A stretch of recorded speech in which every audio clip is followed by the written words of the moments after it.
Morning. Sidhu inner classes के YouTube platform पे आपका हार्दिक अभिनंदन है।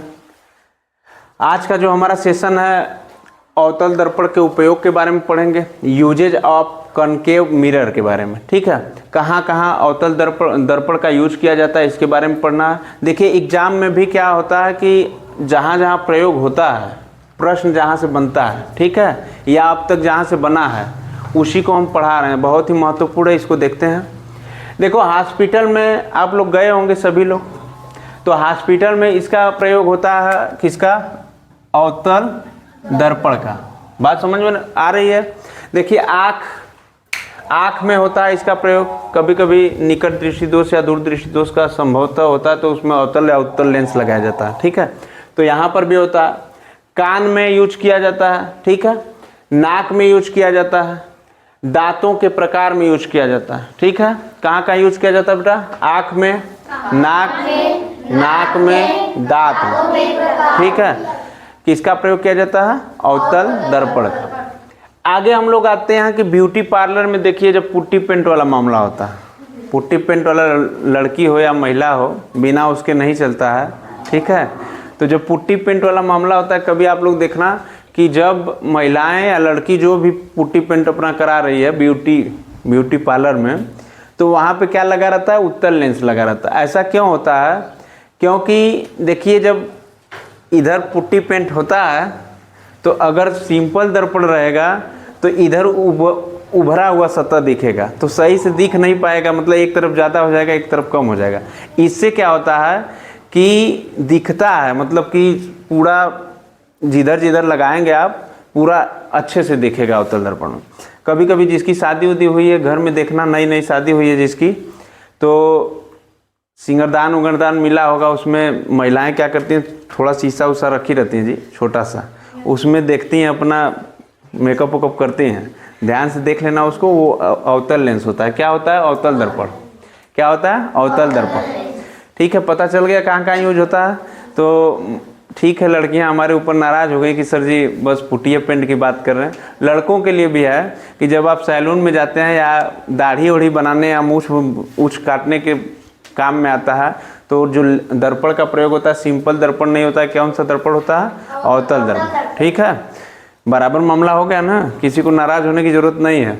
अब हम लोग आते हैं चालक ड्राइवर के सामने वाला जो दर्पण होता है। जैसे मान लो कोई 4 व्हीलर कार है या कोई भी ट्रक चला रहे हैं, बस चला रहे हैं आप, सामने वाला जो दर्पण दिखता है वो अवतल लेंस होगा। ध्यान से देखना, उसका जो ऊपरी वाला सिरा है उस क्या करता है, थोड़ा सा बाहर निकला होता है। ठीक है, ध्यान से देखेंगे तो दिखाई देगा। ठीक है, तो अवतल दर्पण का प्रयोग चालक के सामने वाले दर्पण का प्रयोग किया जाता है वहाँ अवतल दर्पण के लिए। ठीक है, आगे बढ़ते हैं हम लोग। सोलर पैनल आप लोग देखे हैं, सोलर पैनल के ऊपर जो दर्पण लगा होता है बेटा वो अवतल दर्पण होता है। ठीक, और परावर्तक दूरदर्शी में भी अवतल दर्पण का प्रयोग किया जाता है। दूरदर्शी का मतलब समझ रहे हैं? दूर की वस्तुएं आसानी से देख लेते हैं हम लोग, उसमें कौन सी वस्तु लगी रहती है? दूरदर्शी। ठीक है, अवतल लेंस का प्रयोग होता है। अब गाड़ियों की हेडलाइट में, हेडलाइट आप देखे हैं, हेडलाइट कोई भी बाइक वाइक चला रहे हो, बाहर वाली जो मेन लाइट होती है उसी को हेडलाइट बोलते हैं। तो हेडलाइट में कौन सा दर्पण यूज किया जाता है? हेडलाइट में भी अवतल दर्पण यूज किया जाता है। तो हमने बताया, देखिए हॉस्पिटल में, आँख में, कान में, नाक में, दांतों के प्रकार में अवतल दर्पण, ब्यूटी पार्लर पुट्टी पेंट लगाने में इसका भी प्रयोग किया जाता है देखने में। ठीक, दाढ़ी मूछ बनाने के काम में भी आता है, अवतल दर्पण को ही देखा जाता है। चालक ड्राइवर के सामने वाला शीशा भी अवतल दर्पण होता है। सोलर पैनल भी क्या होता है? अवतल दर्पण होता है। परावर्तक दूरदर्शी भी अवतल दर्पण होती है। गाड़ियों की हेडलाइट भी अवतल दर्पण। ठीक है, ये इंपॉर्टेंट फैक्ट था, एग्जाम में पूछता है बहुविकल्पी बना के कि देखिए जो रीट का एग्जाम हुआ था उसमें पूछा था कि सोलर पैनल में कौन सा दर्पण यूज किया जाता है। तो जो पढ़ा था सही किया, जो नहीं पढ़ा था गलत किया। तो सोलर पैनल में किसका दर्पण का प्रयोग किया जाता है? अवतल दर्पण। उसमें ऑप्शन रहता है उत्तल दर्पण, अवतल दर्पण। ठीक है, अब बढ़ते हैं हम लोग आगे के क्रम में। देखिए फोकस दूरी ये हमारा कल बताए थे, उत्तल लेंस कलई भी किए हैं, ये उत्तल लेंस है, ठीक है। तो देखिए यहाँ से फोकस दूरी है ये सी वाला, सी से पहले वाले भाग को छोटा या उल्टा वास्तविक बोलते हैं। सी से पहले वाले भाग को क्या बेटा बोलेंगे, उल्टा या वास्तविक, ठीक। अब इधर वाले यप से इधर वाले भाग को क्या बोलेंगे, बड़ा, क्या बोलेंगे, बड़ा। और जो सी पर स्थित रहेगा यहाँ पर उसको बोलेंगे बराबर, क्या बोलेंगे, बराबर। और इसके जो फोकस दूरी है, यप माने फोकस दूरी होता है, तो ये फोकस दूरी के जो पहले वाला भाग है तो उसको बोलते हैं सीधा और आभासी। क्या बोलते हैं बेटा, सीधा और आभासी। ठीक है, ये रहा हम लोगों का उत्तल दर्पण का अवतल दर्पण का चित्र। और इसको अच्छे से कॉन्फिडेंस पूर्वक क्या करना है, समझ लेना है। कहीं भी दिक्कत होती है तो हमसे पूछ लेना है। आगे देखिए चलते हैं हम लोग। ट्रिक है वस्तु और प्रतिबिंब। एक तरफ वस्तु का प्रतिबिंब कहाँ कहाँ बनता है इसको पढ़ लेना है। ट्रिक है, इसको अगर याद कर लेंगे तो इसकी जरूरत नहीं पड़ेगी, ठीक है। तो इसको हम लोग याद करते हैं। देखिए अनंत पे जो बनेगा वो फोकस बनेगा। क्या बनेगा, प्रतिबिंब, फोकस। फोकस पर अनंत, ठीक। तीसरा चीज है सी पर। सी पर देखो यहाँ पर सी पर बराबर बन रहा है कि नहीं बन रहा है, वहीं का रहा है सी पर। सी से दूर, सी से दूर का मतलब देखिए यहाँ सी व यप के बीच में, सी व यप के बीच में यहाँ बनेगा, ठीक। आगे आते हैं सी व यप के बीच, सी से दूर। यहाँ देखिए सी व यप के बीच सी से दूर हो गया कि नहीं हो गया। आगे यप व दर्पण के बीच, यप व दर्पण के बीच, तो देखिए यह यप है और दर्पण के बीच क्या बना, दर्पण के पीछे। प्रतिबिंब कहाँ बनेगा, दर्पण के पीछे। हाँ, किसी को कोई प्रॉब्लम। चलिए हम लोग देखते हैं या सीखते हैं उत्तल दर्पण के बारे में। उत्तल दर्पण को इंग्लिश में कहा जाता है कन्वेक्स मिरर। उत्तल दर्पण को एक नाम और जाना जाता है अपसारी दर्पण। क्या जाना जाता है, अपसारी, डिवर्जिंग मिरर। सेम पैटर्न ये था अवतल दर्पण का, कनकेव मिरर था और अभिसारी दर्पण था। और इसमें क्या है, उत्तल दर्पण और अपसारी दर्पण, ठीक है, दोनों एक ही चीज है। अब देखिए सीखना क्या है इसमें कि देखिए अवतल लेंस में जो कलई थी वो बाहर की तरफ कलई हो रही थी, लेकिन इसमें अवतल में देख रहे हैं अंदर की तरफ, और ये उभरा, ये खाली है, जगह क्या है, खाली। बात समझ रहे हो। और ये देखिए यहाँ पे फोकस दूरी है और ये सी वाला भाग है, ठीक है। और यहाँ से ये तो रिप्रेजेंट कर रहा है पी को, और ये वाला जब रिफ्लेक्शन होगा तो यहाँ चला जाएगा, और इधर से जब कोई किरण आएगी तो कहाँ से रिफ्लेक्शन होगा, इधर चली जाएगी, ठीक। ये रहा उत्तल दर्पण का प्रतिबिंब, ठीक है। आगे देखते हैं हम लोग। उत्तल दर्पण की फोकस दूरी सदैव धनात्मक होती है। मैं अवतल में लिखवाया था कि अवतल दर्पण की फोकस दूरी सदैव ऋणात्मक होती है, और उत्तल की क्या होगी, उसकी उल्टा। उत्तल की क्या होगी बेटा, सदैव धनात्मक होती है। अवतल के बारे में पढ़ाया था कि अवतल दर्पण से प्रतिबिंब सदैव उल्टा वास्तविक बनता है। इसमें लेकिन क्या है, उसका उल्टा हो जाएगा। उत्तल दर्पण से प्रतिबिंब सदैव सीधा, सदैव सीधा, आभासी व वस्तु से क्या बनता है, छोटा बनता है। वह वस्तु से क्या बनता है, छोटा बनता है। एग्जाम में पूछेगा कि उत्तल दर्पण से प्रतिबिंब कैसा बनता है, तो बताओगे आप लोग सीधा। क्या बताओगे, सीधा। आभासी, आभासी, उसके बाद वस्तु से छोटा, ठीक। अब बात होती है कि देखिए अवतल दर्पण में पढ़ाए थे रेखीय और आवर्धन जो था एक से बड़ा हो जा रहा था, एक से छोटा हो जा रहा था, एक के बराबर हो जा रहा था, ठीक। लेकिन उत्तल में क्या है, केवल रेखीय आवर्धन यम जो है एक से हमेशा छोटा रहेगा। एक से क्या रहेगा, छोटा, ठीक है। आगे देखिए, अब उत्तल दर्पण के उपयोग में हम लोग चलते हैं कि उपयोग कहाँ कहाँ उत्तल दर्पण का उपयोग होता है। यूजेज ऑफ कन्वेक्स मिरर कहाँ कहाँ पे होता है, ठीक है। तो कहाँ कहाँ पे हम यूज करते हैं, जो भी पढ़ाएंगे हम एग्जाम से रिलेटेड पढ़ाएंगे, एग्जाम में आया हुआ क्वेश्चन पढ़ाएंगे, ठीक है। देखिए यहाँ पे चालक ड्राइवर के बगल वाला दर्पण। देखो 4 व्हीलर आप लोग बैठे होंगे, जहां पे ड्राइवर रहता है उसके बगल में एक शीशा लगा रहता है बाहर की तरफ, बाहर की तरफ इधर भी शीशा लगा रहता है, इधर भी शीशा। जो शीशा होता है वो पीछे देखने के काम में आता है। कहाँ काम में आता है, जब बेटा देखो पीछे देखने के काम में आता है उसी को उत्तल लेंस का प्रयोग किया जाता है। वो कौन सा लेंस होता है? उत्तल या उत्तल दर्पण कह सकते हैं। उत्तल दर्पण का प्रयोग होता है। बात समझ में आ रही है? किसका प्रयोग होता है? उत्तल दर्पण। तो कह सकते हैं कि ड्राइवर वाले सीट के बगल में पीछे देखने के लिए जो दर्पण का प्रयोग होता है, कौन सा दर्पण होता है? उत्तल दर्पण। ठीक। आगे गाड़ियों के इंडिकेटर सूचक लैंपो जो होते हैं, कभी कभी आप लोग देखना बाइक ही देख लो, 2 इंडिकेटर आगे लगा रहता है आगे जलने के लिए साइड में, और 2 इंडिकेटर पीछे लगा रहता है। ठीक है। इस पर कई ठो गाना भी आ चुके हैं, भोजपुरी वाले सब गाना उना निकाल दिए इंडिकेटर पे, तो कौन कौन से। ठीक है। तो उस पर हम लोगों को ध्यान नहीं देना है।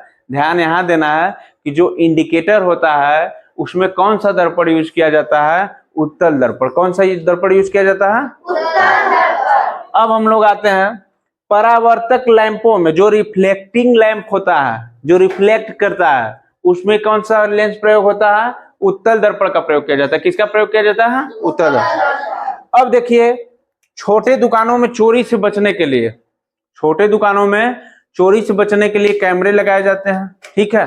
तो वहां पे एक दर्पण भी लगाया जाता है।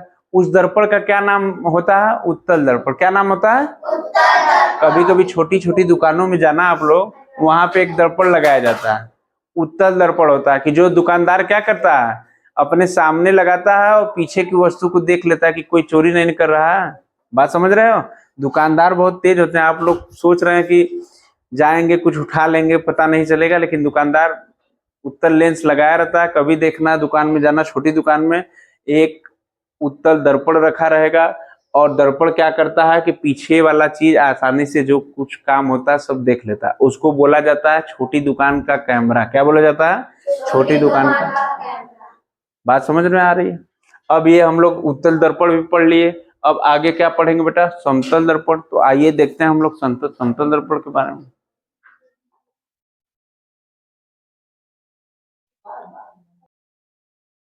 आइए हम लोग समझते हैं समतल दर्पण के बारे में।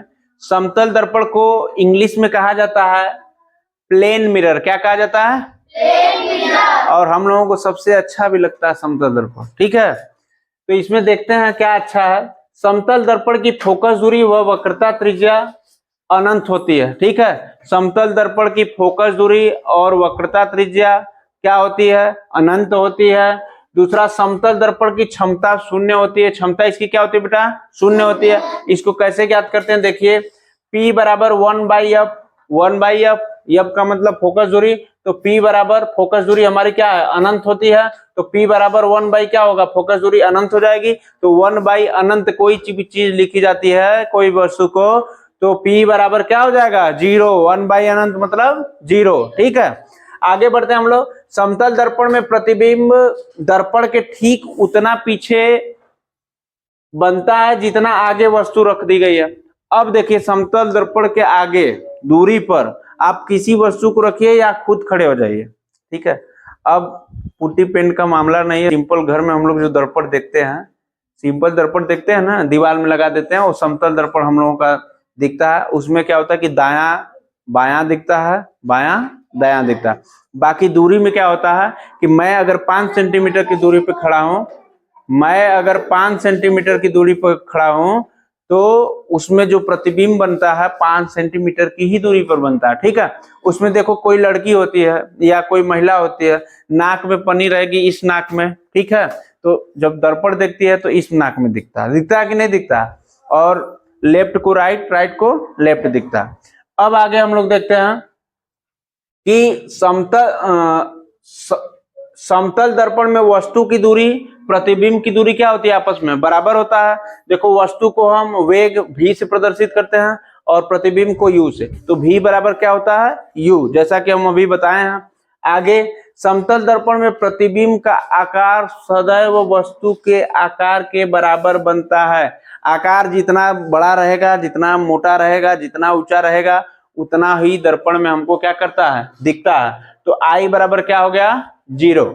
आगे देखते हैं समतल दर्पण की आवर्धन क्षमता। देखिए अवतल दर्पण जब पढ़ाए थे तो आवर्धन क्षमता थी यम के, कभी 1 से बड़ी हो जा रही थी, कभी बराबर हो जा रही थी 1 से, कभी आवर्धन क्षमता 1 से छोटी हो जा रही थी। उत्तल दर्पण जब बताए थे तो m क्या हो रहा था, 1 से छोटा हो रहा था, लेकिन समतल दर्पण में जो हमारा लीनियर मैग्निफिकेशन है यम हमेशा क्या रहता है, बराबर रहता है, इक्वल रहता है। क्या रहता है बेटा, बराबर रहता है। आगे, समतल दर्पण में बना प्रतिबिंब सदैव आभासी आकार में वस्तु के बराबर और पार्श्वरूप लेमित लिटेरियल इन्वर्जन बनता है। इसका कहने का मतलब देखिए, जब पूछेगा कि समतल दर्पण में प्रतिबिंब कैसा बनता है तो आप बताओगे सदैव सीधा और आभासी, सदैव सीधा और आभासी। आगे, यदि समतल दर्पण को स्थिर रखते हुए वस्तु को x दूरी चला दें तो प्रतिबिंब भी x दूरी चलेगा। ठीक है, समतल दर्पण में अगर किसी वस्तु को x दूरी तक चलाते हैं, मान लीजिए दूरी 5 सेंटीमीटर 10 सेंटीमीटर चलाते हैं, जैसे मान लीजिए कि दर्पण आप रखे हैं, कोई चींटी है, चींटी आई और चलने लगी, जितना दूर तक चलेगी उतना दूर तक क्या होगा कि मिरर में भी आप लोगों को दिखाई देगा। ठीक है, तो यही कह रहा है, तो v बराबर क्या होगा, v के। ठीक, यदि वस्तु को स्थिर रखते हुए समतल दर्पण को x दूरी चला दें तो प्रतिबिंब 2x दूरी चलेगा। कहने का मतलब है कि जो प्रतिबिंब होगा वो क्या होगा, दूना हो जाएगा, u बराबर 2v के हो जाएगा, u बराबर 2v के। देखिए बेटा, समतल दर्पण का कुछ भाग है, ये यदि वस्तु तथा समतल दर्पण दोनों परस्पर x दूरी चलें तो प्रतिबिंब कुल 3x दूरी चलेगा। कल हम बताए थे कि कुछ दूरी चल रहा था तो 2x चल रहा था, आज ये प्रतिबिंब अगर 3x चल रहा है बेटा, कुल दूरी 3x दूरी चलेगा, तो v बराबर क्या हो जाएगा, 3v। v बराबर क्या हो जाएगा, 3v। अब अगला है समतल दर्पण में वस्तु का पूरा प्रतिबिंब। ठीक है, एक अपने आगे दर्पण रख लीजिए, उसको समझने का प्रयास कीजिए। वस्तु का पूरा प्रतिबिंब देखने के लिए समतल दर्पण का आकार वस्तु के आकार का आधा होने चाहिए। देखिए, जब घर में आप लोग चेहरा देखने के लिए जो भी यूज करते हैं समतल दर्पण यूज करते हैं। ठीक है, सैलून में जाते हैं, कई पार्ट में बटा रहता है जब दर्पण, तो उसमें भी क्या होता है कि हम लोग समतल दर्पण का यूज करते हैं। तो इसमें क्या कर रहा है कि मेरा देखो यहां से यहां तक लंबाई देखने के लिए पूरा कम से कम हमारी लंबाई का, जैसे मेरी हाइट 6 फीट है तो 3 फीट का कम से कम शीशा होना चाहिए। ठीक है, समतल दर्पण कितने फीट का होना चाहिए, 3 फीट का, तब जाके हमारी पूरी हाइट दिखेगी, नहीं तो फिर पूरी हाइट नहीं दिखेगी। ठीक है, तो वही कहने का मतलब है, यहाँ देखिए वस्तु का आकार क्या होना चाहिए, आधा होना चाहिए। समतल दर्पण का आकार वस्तु के आकार का क्या होना चाहिए, आधा होना चाहिए। तो आगे देखो, ये वस्तु है, मान लो यह वस्तु क्या है, वस्तु किसी भी वस्तु को मान लो, नैतिके को मान लो। ठीक है, नैतिक अगर h है तो समतल दर्पण क्या हो जाएगा, उसका आधा हो जाएगा, h/2। बात समझ में आ रही है। आगे देखते हैं हम लोग, यदि आपतित किरण को स्थिर रखते हुए, आपतित किरण कोई ले लीजिए बेटा, उसको स्थिर रख लीजिए और समतल दर्पण को थीटा कोण से घुमा दें। ठीक है, समतल दर्पण को क्या करना है, घुमा देना है थीटा कोण से, तो परावर्तित किरण 2 थीटा कोण घूम जाएगी। जो परावर्तित किरणें होंगी कितना घूम जाएंगी, 2 थीटा। परावर्तित किरणें हमारे कितनी घूम जाएगी, 2 थीटा। जैसे कुछ लोगों को समझ में नहीं आ रहा है, तो ये दर्पण है, अगर इसको थीटा पर क्या करेंगे, घुमाएंगे, तो जो परावर्तित किरण होगी वो कितना घूम जाएगी, 2 थीटा। कितना घूमेगी, 2 थीटा। आगे, यदि दो समतल दर्पण परस्पर थीटा कोण पर रखे जाएं तो बनने वाले प्रतिबिंबों की संख्या देखो, n बराबर 360/θ से ज्ञात करते हैं। जैसे हम लोग सैलून में जब जाते हैं तो एक आगे शीशा लगा रहता है और एक साइड में लगा रहता है, 2 शीशा। कभी देखना तो हम लोग बड़े बड़े दिखने लगते हैं। कैसे दिखने लगते हैं, बड़े बड़े। तो यहाँ पे इसकी संख्या अगर ज्ञात करनी होगी तो n बराबर 360/θ से ज्ञात करनी होगी। ठीक है, तो नोट में देखते हैं, ऑड नंबर कहा जाता है, जो ऑड नंबर विषम संख्या को, ऑड नंबर किसको कहा जाता है, विषम संख्या, और इवन नंबर किसको कहा जाता है, सम संख्या को। जो संख्या 2 से कट जाए, ठीक है, इवन नंबर कहते हैं, और जो संख्या 2 से ना कटेगी उसको ऑड नंबर कहते हैं। ठीक, आगे आते हैं, यदि n ऑड विषम रहेगा तो आंसर वही हो जाएगा। ठीक, अगर n इवन सम रहेगा तो एक ठो घटा दिया जाएगा, उसमें से n में से जितना भी मान आएगा एक को क्या किया जाएगा, घटा दिया जाएगा, वही हमारा उत्तर बन जाएगा। एक तो इसी पे हम लोग क्या देखेंगे, देखिए तीसरा जो है, यदि दो समतल दर्पण परस्पर समांतर रखे जाए। समांतर का मतलब क्या है कि समान रूप से रखे जाए, एक इधर और एक इधर, ठीक है। तो थीटा बराबर 0 हो जाएगी, तब प्रतिबिंबों की संख्या क्या होगा। मैं प्रतिबिंब की संख्या निकालने के लिए बताया हूं दो दर्पण के बीच n बराबर 360 अपॉन थीटा। तो यहाँ देखिए 360 बटे थीटा होगा, तो n बराबर क्या हो जाएगा, अनंत हो जाएगा। n बराबर क्या हो जाएगा, अनंत। अगर 360 में 0 का भाग देंगे तो कितनी बार जाएगा, अनंत बार जाएगा कि नहीं जाएगा, वही अनंत होगी। और चौथा हमारा, यदि दो समतल दर्पण लंबवत रखे जाए। समतल दर्पण क्या होगा, जब लंबवत रखे जाएं तो बनने वाले प्रतिबिंबों की संख्या क्या होगी। तो देखो जब लंबवत रखेंगे हम कोई चीज, देखिए यहाँ पे ध्यान से इस चीज को समझना है। दो शीशा है मेरे पास, दो समतल दर्पण, एक ठो ऐसे रखेंगे, एक ठो ऐसे रखेंगे, बात समझ रहे हैं। देखिए एक शीशा ऐसे रखना है और एक शीशा ऐसे, दो शीशे को लंबवत रख देंगे तो ये 90 अंश का कोण बन रहा है कि नहीं बन रहा है। जब ये 90 अंश का कोण बन रहा है तो थीटा का वैल्यू 90 हो जाएगी। तो 360 में 90 से भाग देंगे और 9 चौका 36, 0 से 0 कट जाएगा 4। तो 4 हमारा क्या हो गया, 2 से कट गया। जब 2 से कटेगा तो ये सम संख्या मानी जाएगी। 4 हमारी क्या है, सम संख्या है, इवन नंबर है। तो यहाँ सूत्र बता रहा है कि जब सम संख्या आएगी तो एक घटाकर उत्तर लिख देंगे। तो 4 में से एक घटाएंगे तो कितना बचेगा बेटा, 3, ठीक है।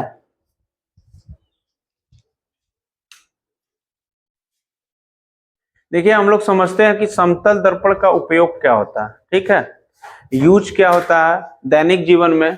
तो देखिए सबसे पहले खुद को देखने में, सजने संवरने में, जब हम क्या करते हैं, खुद को देखते हैं, घरों में हमारे दर्पण लगा होता है, वो कौन सा दर्पण होता है बेटा, समतल दर्पण होता है।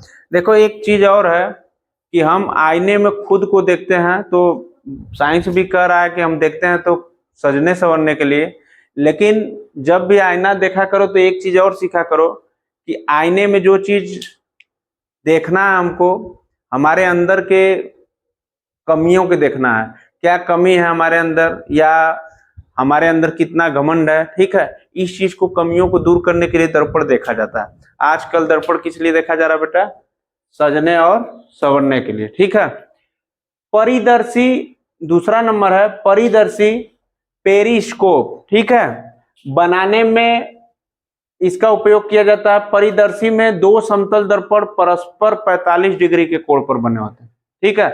कोई पूछेगा एग्जाम आपसे कि पेरिस्कोप सर क्या होता है परिदर्शी, तो बताओगे कि इसका उपयोग समुद्र के नीचे से ऊपर देखने में किया जाता है। जब भी कोई समुद्रयान या जाती है या समुद्र में आदमी जाता है तो समुद्र के नीचे से ऊपर देखने में किसका प्रयोग किया जाता है, पेरिस्कोप का, ठीक है। ऐसा तो नहीं है कि आदमी गया नीचे और फिर वहां से क्या आ गया, ऊपर आकर देखने लगा, ऐसा नहीं है। उस दर्पण के माध्यम से देखता है, ठीक है, पेरिस्कोप के माध्यम। और कहाँ किया जाता है, बंकरों से छिपकर दुश्मनों को देखने में सेना को दिया जाता है। सेना को देखिए ऐसे ही 45 डिग्री पे एक शीशा यहाँ पे लगा रहता है, कभी आप मूवी वूवी देखते होंगे, एक शीशा यहाँ पे। बंकर में छुपा जवान अगर मान लो कि बंकर से ऊपर उठ के देखेगा दुश्मन को, तब से इस पे गोली लग जाएगी, उसकी लग जाएगी कि नहीं लग जाएगी। तो उसमें क्या करता है, वो लिया रहता है पेरिस्कोप और ऐसे करके देखता है, एक नीचे लगा रहता है, एक 45 डिग्री ऊपर। तो यहाँ लगा के ऊपर वाले से क्या करता है, ऐसे नीचे से देख लेता है ऊपर की तरफ, तो उसको क्या करता है, सब दिखता है। तो पेरिस्कोप समतल दर्पण का ही बना होता है, ठीक है। आगे देखिए तीसरा है बहुरूपदर्शी, ठीक है, कालिडियोस्कोप बनाने में किया जाता है। देखिए इसमें 3 समतल दर्पण परस्पर 60 डिग्री के कोण पर रखे जाते हैं, ठीक है। इसका प्रयोग, thanks for watching my class my video. और हम